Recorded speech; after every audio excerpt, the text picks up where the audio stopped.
Hello বন্ধুরা, তো দেখো এদিকে আমি রেডি হয়ে গেছি। তো রেডি হয়ে এত রাতে কোথায় যাচ্ছি সেটাই তোমাদের দেখাবো। এখন কিন্তু বাজে রাত 10:30। তো দেখো সবাই মিলে বেরিয়ে পড়লাম। তো চলো তোমাদেরকে শেয়ার করা যাক আমরা কোথায় যাচ্ছি। তো দেখো টোটোতে বসে গেছি সবাই মিলে। তো অ্যাকচুয়ালি আমরা কিন্তু মঠে যাচ্ছি পুজো দেওয়ার জন্য। তো দেখো এদিকে আমরা চলেও এসেছি। তো এদিকে একটা দোকান থেকে দাঁড়ানো হলো, যেহেতু আমরা উত্তুরি নেব তো সবাই মিলে উত্তুরিও পরে নিয়েছি। এবারে আমরা হাঁটতে হবে, কেননা আমাদের গাড়ি তো ঢুকতে দিইনি, অর্ধেক রাস্তা দিয়ে গাড়ি দাঁড় করিয়ে দিয়েছে।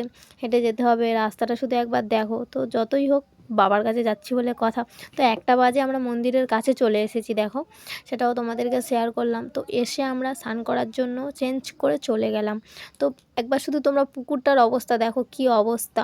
তো যাই হোক, তো এবারে গিয়ে পুজো দেবো যেহেতু, তো সেই কারণে ভিজে গায়েই চলে এলাম পুজো দেওয়ার জন্য। তো পুজো দেওয়ার জন্য প্রসাদ কিনতে হবে যেহেতু, তো দেখো সেই কারণে প্রসাদ কিনতে চলে এসেছি। এদিকে মা প্রসাদ কিনছে।